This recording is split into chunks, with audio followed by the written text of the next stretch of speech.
नमस्कार विद्यार्थी मित्रांनो, मी प्राध्यापिका ज्योत्स्ना राव.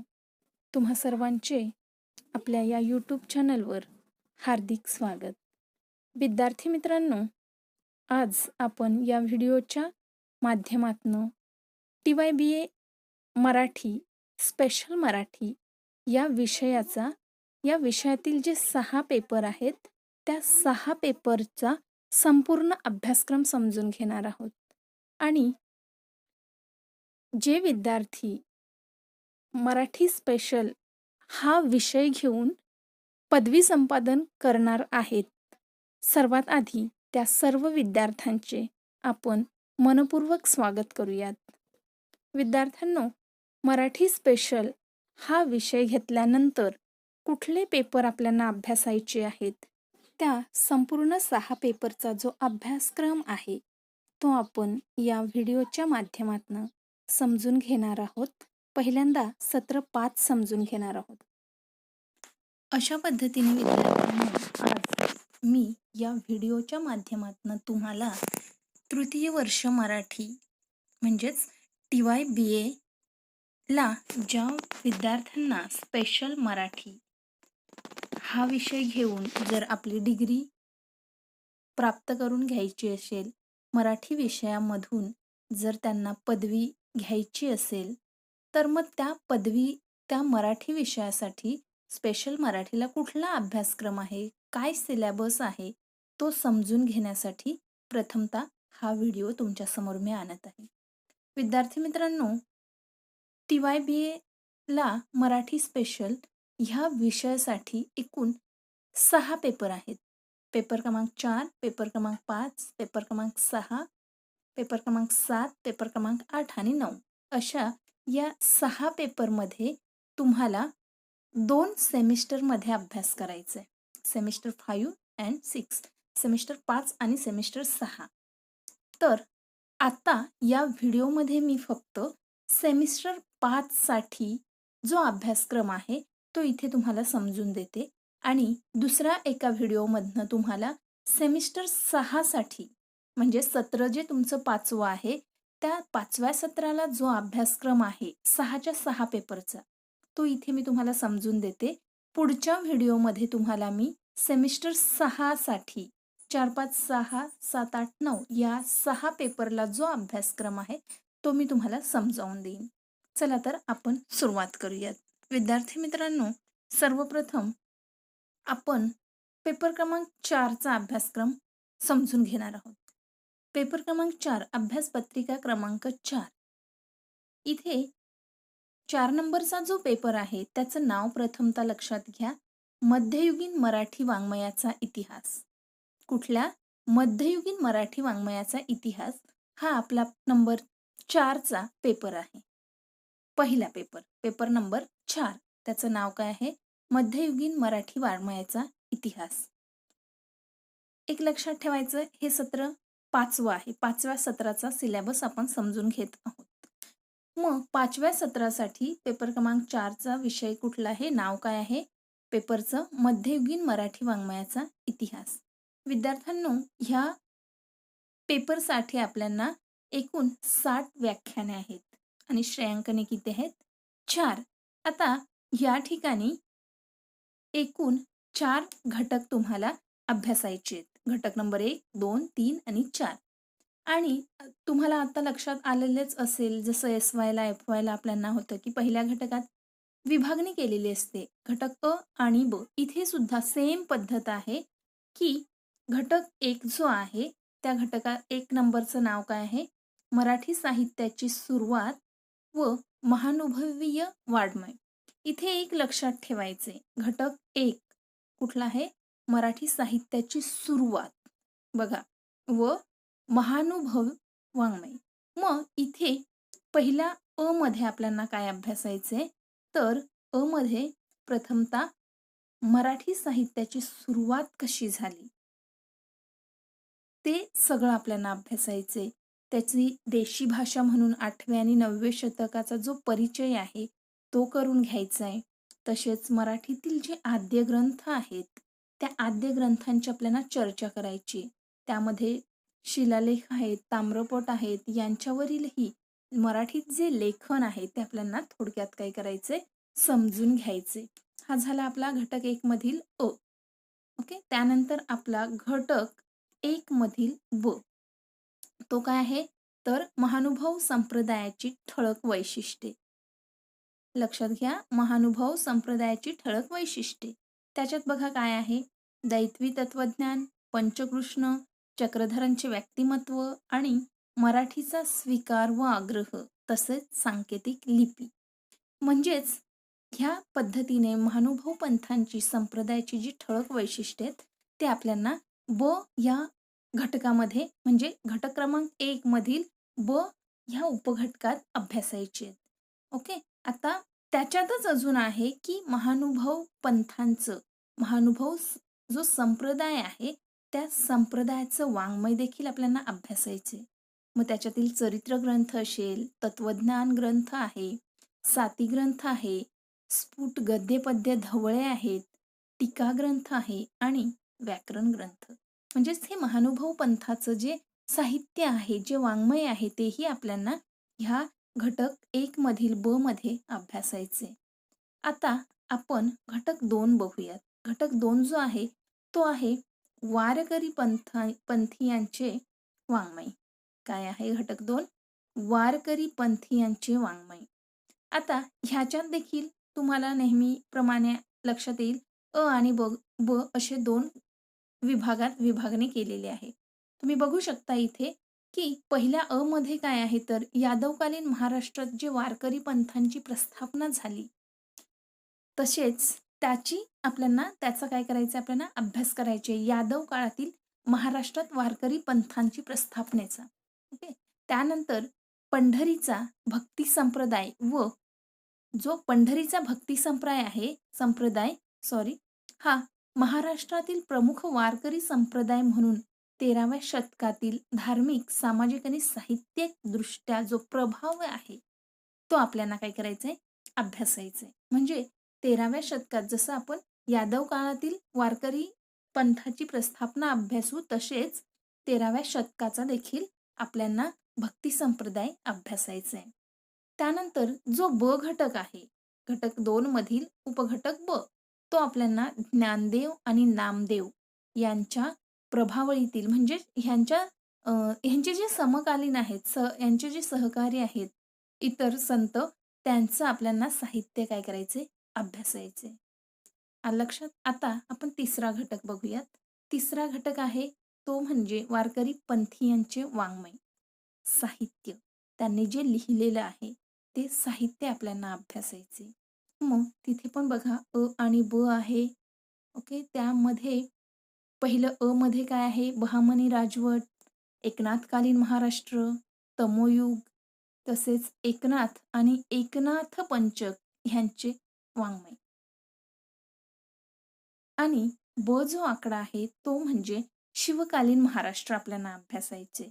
मग ते स्वराज्याची प्रेरणा आहे तुकाराम महाराज आणि तुकारामांचे शिष्य ह्यांचं संपूर्ण वाङ्मय आपल्याला काय करायचंय, अभ्यासायचे. इथे तिसरा घटक आपला संपतो. तिसरा घटक संपल्यानंतर आपण चौथ्या घटकाचा अभ्यास समजून घेऊयात. चौथ्या घटकामध्ये बघा पंडिती काव्य दिलेले आहे आणि ह्या पंडिती काव्यातील देखील चौथ्या घटकामध्ये आपल्याला अ आणि ब 2 घटक आहेत. तिथे पहिल्या अ मध्ये पंडिती काव्याची स्वरूप वैशिष्ट्ये आणि काव्याचे गुणदोष ह्यांची चर्चा करायची. म्हणजे पंडिती काव्याची स्वरूप वैशिष्ट्य समजून घेऊन त्या पंडिती काव्याचे गुणदोष देखील अभ्यासायचे आहेत. त्यानंतर ब मध्ये बघा जे पंडित कवी झालेले आहेत त्यांचा आपल्याला काय करायचंय, अभ्यास करायचा आहे. मग ते मुक्तेश्वर असतील, मोरोपंत आहेत, रघुनाथ पंडित आहेत, सामराज आहेत, निरंजन माधव, वामन पंडित, नागेश आणि विठ्ठल, हे या पंडित कवींचा आपल्याला अभ्यास करायचा आहे. अशा पद्धतीने विद्यार्थी मित्रांनो पेपर नंबर 4 इथे संपतो. थोडक्यात परीक्षेसंदर्भात सांगते. तुमची परीक्षा जी आहे ती ह्या सेमिस्टर 5 साठी 4 नंबरचा पेपर तुम्हाला 100 मार्कांसाठी असणार आहे. किती? 100 मार्कांसाठी असणार आहे. गुण किती असणार आहेत 100 आणि प्रश्न किती असणार आहेत तर प्रश्न असणार आहेत 5 प्रश्न म्हणजे प्रत्येक प्रश्नाला किती मार्क्स असणार आहेत 20 जिथे दिले बघा तुम्ही बघू शकता पहिला प्रश्न असेल तो पहिल्या घटकावर दुसरा दुसऱ्या तिसरा तिसऱ्या चौथा चौथ्या आलं लक्षात म्हणजे इथे तुम्हाला अभ्यास करण्यासाठी व्यवस्थितरित्या तुम्ही करू शकता पहिला दुसरा तिसरा चौथा सिरियल पद्धतीने तुम्हाला प्रश्न विचारले जातील प्रत्येकी गुण किती असणार आहे प्रत्येकी 20 गुण आणि 5वा प्रश्न मात्र हा तुम्हाला सगळ्या 4 घटकांवर टिपा असणार आहेत आणि त्यांना पर्याय असणार आहेत वरील ही सगळ्या प्रश्नांना पर्याय असणार आहेत सर्वांनी लक्षात ठेवायचे इथे तुम्ही बघू शकता म्हणजेच एकूण तुमचा हा 100 मार्कांचा पेपर इथे तयार आहे म्हणजेच ह्या पद्धतीने तुम्हाला काय करायचंय अभ्यास करायचा आहे इथे आता आपला पेपर नंबर 4 संपवतोय आपण आता आपण जाऊया तो म्हणजे आपल्या पेपर नंबर 5 कडे एक मिनिट तुम्हाला जे संदर्भ ग्रंथ आहेत ते तुम्ही इथे बघू शकता पेपर नंबर 4 अभ्यासताना तुम्हाला या संदर्भ ग्रंथांचा वापर करायचा आहे इथे बघा मी दिलेले आहेत हे ह्या तुम्ही बघू शकता संदर्भ ग्रंथ ही सगळी पुस्तकं तुम्हाला पेपर नंबर 4 साठी उपयोगी पडणार आहेत आता आता आपण जाऊया तो पेपर क्रमांक 5 कडे विद्यार्थ्यांनो पेपर क्रमांक 5 जो आहे अभ्यास पत्रिका क्रमांक 5 त्याचं नाव आहे भारतीय व पाश्चात्य साहित्यशास्त्र भारतीय व पाश्चात्य साहित्यशास्त्र इथे एक महत्वाची गोष्ट बघा भारतीय आणि पाश्चात्य दोन आपल्याला साहित्यशास्त्र अभ्यासायचं आहे मग पेपर नंबर 5 मध्ये 5व्या सेमिस्टरला आपण फक्त भारतीय साहित्यशास्त्र अभ्यासणार आहोत काय फक्त भारतीय साहित्यशास्त्र सत्र 5 साठी लक्षात ठेवायचे हा आणि 6 साठी आपण कुठलं अभ्यासणार आहोत तर पाश्चात्य आता इथे मी तुम्हाला 5 साठी जो अभ्यासक्रम आहे तो थोडक्यात समजून देते समजून घ्या इथे सुद्धा तुम्हाला 4 घटक आहेत 4 घटकांमध्ये जे काही आपण शिकणार आहोत ते मी तुम्हाला सांगते घटक 1 आपण घटक 1 जो आपला आहे त्याचं नाव आहे भारतीय साहित्यशास्त्राची संकल्पना व सिद्धांत नंबर 1 पहिला घटक काय आहे भारतीय साहित्यशास्त्र त्याची आपल्याला संकल्पना आणि जे सिद्धांत आहेत ते काय करायचे समजून घ्यायचे मग ते सिद्धांत कुठले तर जसं बघा इथे दिलंय भरताचे रससूत्र अलंकार विचार वक्रोती विचार 3 मध्ये रीती सिद्धांत ध्वनी सिद्धांत आणि 4 मध्ये औचित्य विचार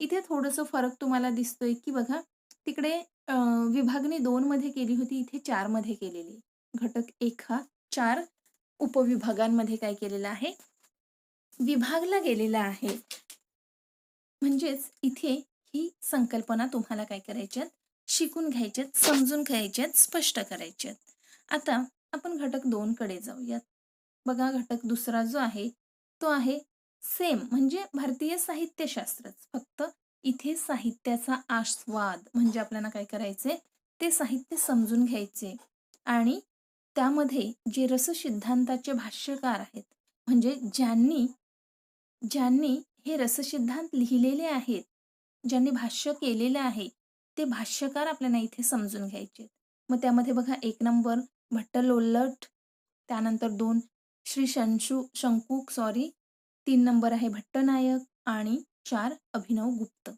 हे आपल्याला इथे भाष्यकार समजून घ्यायचे तिसऱ्या घटकामध्ये बघा तिसरा जो घटक आहे तो आहे इथे तुम्ही बघू शकता भारतीय साहित्यशास्त्रातील साहित्य भाषेचे स्वरूप व कार्य भारतीय साहित्यशास्त्रामधील साहित्य भाषेचे स्वरूप आणि कार्य आपल्याला समजून घ्यायचे त्यामध्ये बघा शब्दशक्ती अभिधा लक्षणा आणि व्यंजना ह्या 3 शब्दशक्ती आहेत त्या आपल्याला समजून घ्यायचे आहेत 2 नंबर मध्ये आहे वृत्त छंद आणि मुक्त छंद 4वा घटक जो आहे घटक नंबर 4 त्यामध्ये आपल्याला भारतीय साहित्यशास्त्राची निर्मिती प्रक्रिया व प्रयोजन विचार समजून घ्यायचे तिथे बघा 1 आणि 2 मध्ये विभागणी केलेली आहे. पहिल्या याच्यात आहे साहित्य निर्मितीमागील जी कारणे आहेत, ती कारणे समजून घेऊन प्रतिभा उत्पत्ती ह्यांचा अभ्यास करायचा आहे. आणि 2 मध्ये साहित्याची प्रयोजने जी आहेत, ती प्रयोजने भरत ते अभिनवगुप्त ह्यांची साहित्याची प्रयोजने आपल्याला काय करायची आहेत? अभ्यासायची आहेत. एक्झाम तुमची परीक्षा जी आहे ती सेम त्याच पद्धतीने जशी 4ची होती 5ची देखील असणार आहे. 100 मार्काची परीक्षा असणार आहे आणि 5च प्रश्न तुम्हाला असणार आहेत. विभागणी सेम ह्याच पद्धतीने असणार आहे. हं? आता आपण इथे पेपर नंबर 5चं जे 5वं सत्र समजून घेतलंय. आता आपण जाऊयात तो म्हणजे आपला पेपर क्रमांक 6.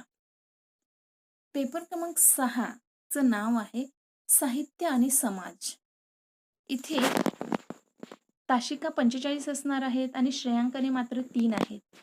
श्रेयांकने 3 असण्याचं कारण असं की ह्या पेपरला तुम्हाला प्रकल्प अहवाल असणार आहे. चौथा घटक जो असतो तो प्रकल्प अहवालाचा असतो. आधी आपण घटक समजून घेऊयात. बघा पहिला घटक जो आहे तो तुमचा पहिला घटक आहे साहित्य, समाज ह्यांचा अन्योन्य संबंध. म्हणजे साहित्य आणि समाज ह्यांच्यातला संबंध आपल्याला अभ्यासायचा आहे. इथे बघू शकता अ आणि ब मध्ये विभागणी झालेली आहे. अ मध्ये तुम्हाला साहित्य, समाज संस्कृती ह्या संकल्पना आणि त्यांचा परस्परांशी जो काही त्यांचं स्वरूप आहे ते काय करायचंय आपल्याला समजून घ्यायचंय. ब मध्ये बघा साहित्य, समाज संबंध कसे आहेत ते तेन, मार्क्स यांचे जे सिद्धांत आहेत, मानवतावाद, मार्क्सवाद, स्त्रीवाद, आंबेडकरवाद ह्यांचं स्वरूप आपल्याला काय करायचंय समजून घ्यायचंय. इकडे बघा दुसऱ्या घटकामध्ये स्त्रीवादी जाणिवेचे जे साहित्य आहे ते समजून घ्यायचंय आपल्याला. ताशिका किती आहेत?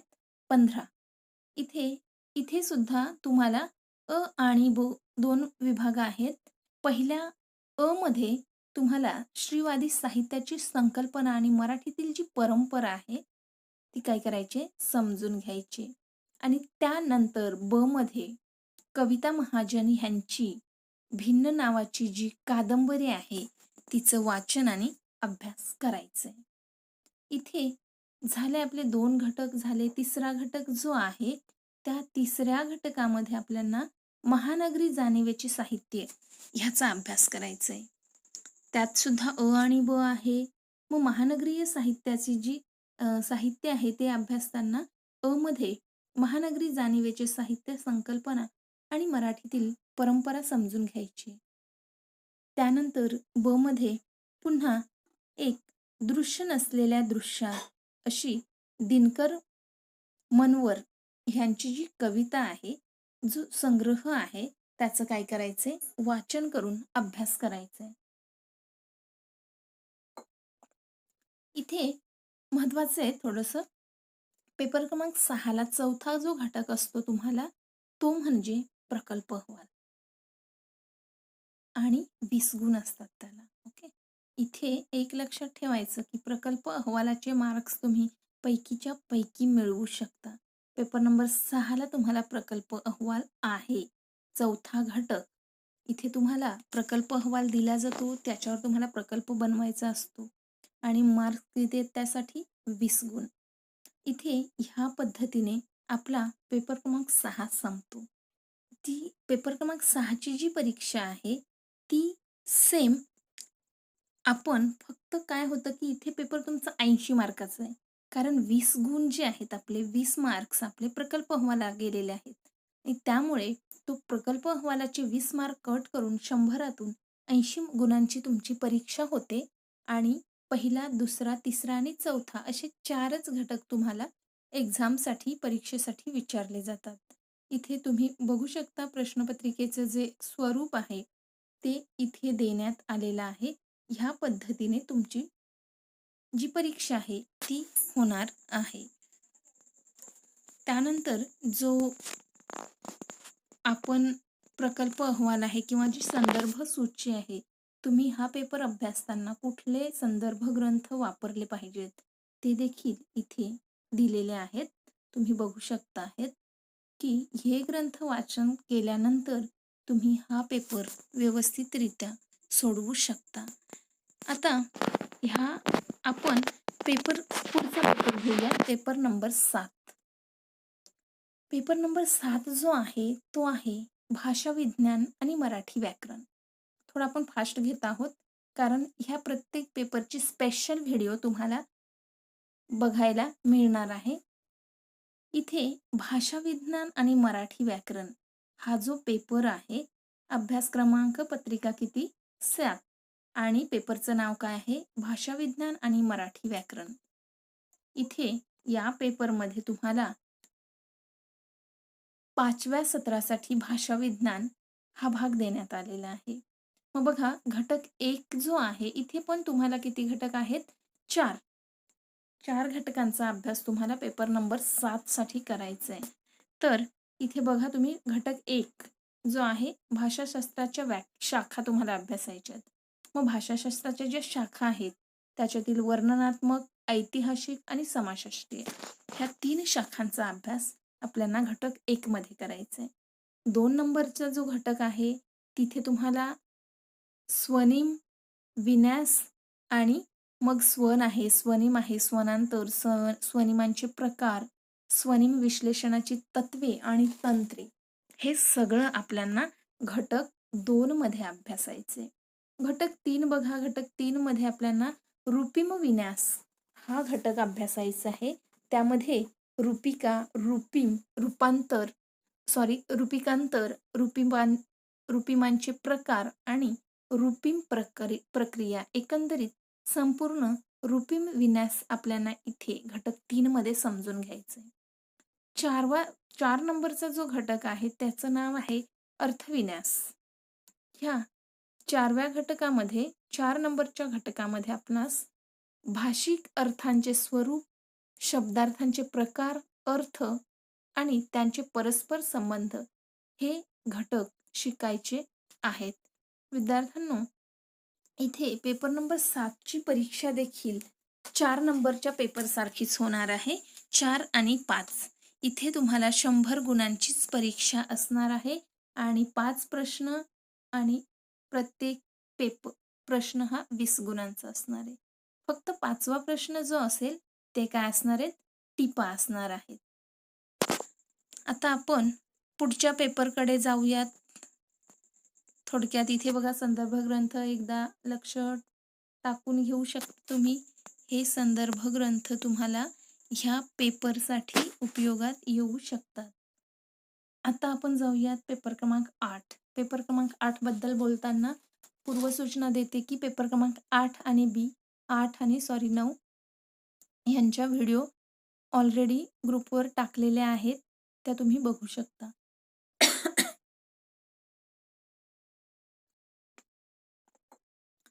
पेपर नंबर 8 जो आहे त्याचं नाव आहे आधुनिक मराठी साहित्य. आधुनिक मराठी साहित्य. ह्या पेपरमध्ये एकूण 4 श्रेयांकन आहेत. ताशिका किती आहेत, 60. इथे देखील आपला जो पहिला घटक असणार आहे तो पहिला घटक बघा तुम्ही, इथे आधुनिकता आणि आधुनिकवाद ह्या संकल्पना आपल्याला समजून घ्यायच्या. आलं लक्षात? पहिल्या घटकामध्ये काय करायचे, फक्त आधुनिकता आणि आधुनिकतावाद ह्या 3 संकल्पना समजून घ्यायच्या. त्यानंतर घटक 2 जो आहे, घटक 2 तिथे विभागणी केलेली आहे अ आणि आ मध्ये. पहिला आहे तो आधुनिक मराठी कथा. या कथेचा आपल्याला ऐतिहासिक आढावा घ्यायचा आहे. म्हणजे तो आढावा घेतल्यानंतर आपल्याला मराठी आ भागामध्ये आधुनिक मराठी कादंबरीचा ऐतिहासिक आढावा घ्यायचा आहे.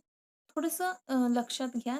इथे पुढचं सांगते, त्याच्यानंतर एक्सप्रेशन देते. इथे बघा, घटक 2 तुम्ही बघितला, तिथे काय दिलंय, अ मध्ये आधुनिक मराठी कथेचा ऐतिहासिक आढावा, आ मध्ये आधुनिक मराठी कादंबरीचा ऐतिहासिक आढावा. आता हे झाल्यानंतर तिसऱ्या घटकाकडे या, आधुनिक मराठी कथा. तिसरा घटक काय आहे, इथे तुम्हाला एक कथासंग्रह अभ्यासायचा आहे. म्हणजे बघा, 2च्या अ मध्ये तुम्ही अभ्यासताय आधुनिक मराठी कथेचा ऐतिहासिक आढावा. तो आढावा घेतल्यानंतर तुम्हाला प्रत्यक्ष एक कांदाचिर नावाची जी के ऐनापुरे यांची जी एक कथा संग्रह आहे तो तुम्हाला अभ्यासायचा आहे. त्याची आशयसूत्रे आणि कथाचं रूपबंध यासह. त्यानंतर बघा घटक 4 मध्ये तुम्हाला एक कादंबरी अभ्यासायची आहे. ती कुठली आहे? भर चौकातील अरण्यरुदन ही रंगनाथ पठारे यांची कादंबरी आपल्याला 4 नंबरच्या घटकामध्ये अभ्यासायची. म्हणजे दुसरा घटक, तिसरा आणि चौथा हे चारही घटक आपले कसे आहेत? एकमेकांशी बांधलेले आहेत. अशा पद्धतीने हा पेपर आपला इथे संपतो. ह्या पेपरची परीक्षा देखील 100 मार्काचा तुमचा पेपर असणार आहे. 100 गुण असणार आहेत आणि प्रश्नाचे जे स्वरूप आहे ते एकसारखंच आहे. म्हणजे पहिला, दुसरा, तिसरा, चौथा आणि पाचवा. गुण सुद्धा किती असणार आहेत? सेम असणार आहेत. प्रत्येकी 20 गुण असणार आहेत. आणि त्यानंतर इकडे मी तुम्हाला हा पेपर अभ्यासण्यासाठी जे संदर्भ ग्रंथ आहेत ते इथे तुम्ही बघू शकता. हे संदर्भ ग्रंथ वाचून तुम्ही हा पेपर उत्तमरित्या अभ्यासू शकता. आता आपला शेवटचा पेपर विद्यार्थी मित्रांनो समजून घेऊयात. तो म्हणजे पेपर क्रमांक 9. पेपर क्रमांक 9चं नाव आहे व्यवसायाभिमुख मराठी. काय? व्यवसायाभिमुख मराठी. आणि इथे 3च श्रेयांकने आहेत. व्याख्याने 45. एक लक्षात ठेवायचं, पेपर क्रमांक 6 आणि पेपर क्रमांक 9 ह्यासाठी आपल्याला प्रकल्प अहवाल असतो. म्हणून इथे श्रेयांकने किती आहेत? 3. आणि लक्षात ठेवायचं आपण सत्र 5चा अभ्यासक्रम समजून घेत आहोत. इथे बघा घटक 1 जो आहे तो आहे भाषांतराचा सैद्धांतिक विचार. म्हणजे भाषांतर ही संकल्पना आपल्याला इथे समजून घ्यायची. तिथे 2 विभागणी केलेली आहे. 2 भागांमध्ये अ आणि आ. पहिल्यामध्ये बघा अ मध्ये अजून 2, 1 आणि 2 मध्ये विभागणी केली. पहिल्या 1 मध्ये भाषांतर, अनुवाद, रूपांतर आणि अर्वाचीनीकरण ह्या स्वरूप भेदांची आपल्याला काय करायचे? चर्चा करायची. ह्या 3 संकल्पना आपल्याला काय करायच्या? समजून घ्यायच्या आहेत. आणि लक्षात. त्यानंतर 2 मध्ये ललित साहित्याचे भाषांतर आपल्याला करायचे आणि ते समजून घ्यायचे. आ मध्ये बघा तुम्ही इथे बघू शकता की आ भाग जो आहे घटक 1 मधला आ, तिथे आपल्याला ललित साहित्याचे भाषांतर, भाषिक समस्या व स्वरूप आणि 2 मध्ये शैली विषयक समस्या. म्हणजे ललित साहित्याच्या भाषांतर हा भाग इथे आपण अभ्यासणार आहोत. घटक 2 कडे चला. घटक 2 जो आहे तो प्रत्यक्ष भाषांतराचा आहे. अगदी सोपा घटक आहे हा. इथे बघा तुम्हाला इंग्रजी उताराचे मराठीत भाषांतर करायचे आणि मध्ययुगीन मराठीचे प्रमाण मराठीत भाषांतर. बघा किती सोपा आहे हा पेपर. इथे प्रथम तर तुम्हाला इंग्रजी उताराचे मराठीत भाषांतर करायचे आणि दुसरा जो भाग आहे तिथे मध्ययुगीन मराठीचे जे मराठी आहे तिचं प्रमाण मराठीत भाषांतर करायचे. तिसरा भाग आहे घटक 3, तो आहे उताराचे आकलन. म्हणजे जसं तुम्ही 10वी 12वीला जे केलेलं आहे तसाच हा पेपर आहे. आणि चौथा घटक तुमचा आहे प्रकल्प अहवालाचा. म्हणजे इथे तुम्हाला एक विषय दिला जातो आणि तिथे तुम्हाला 20 गुणांचा प्रकल्प अहवाल सादर करायचा असतो. एकूण परीक्षेचे स्वरूप आहे ते इथे 80+20 तुमच्या लक्षात आलेलं असेल. म्हणजे 20 गुण तुमचे पेपरचे आणि 80 गुण तुमचे पेपरचे आणि प्लस 20 गुण तुमचे प्रकल्प अहवाल. बरोबर किती झाले? 100. म्हणजे एकूण 100 मार्काचा हा पेपर असतो. पण परीक्षेसाठी तुम्हाला प्रश्न विचारले जातात ते ह्या पद्धतीचे. 4 प्रश्न असतात, 3 तुम्हाला ब्रॉड क्वेश्चन असतात, मोठे प्रश्न असतात, त्यांना पर्याय असतात आणि चौथा घटक जो आहे तो टिपांचा असणार आहे. ह्या पद्धतीने आपण पेपर क्रमांक म्हणजे मराठी स्पेशल हा विषय घेणारे जे विद्यार्थी आहेत त्या विद्यार्थ्यांना जो 2 सत्रांमध्ये विभागणी केलेली असून 5व्या ज्या सत्राला अभ्यासक्रम आहे तो संपूर्ण अभ्यासक्रम आपण या व्हिडिओमध्ये समजून सांगितलेला आहे.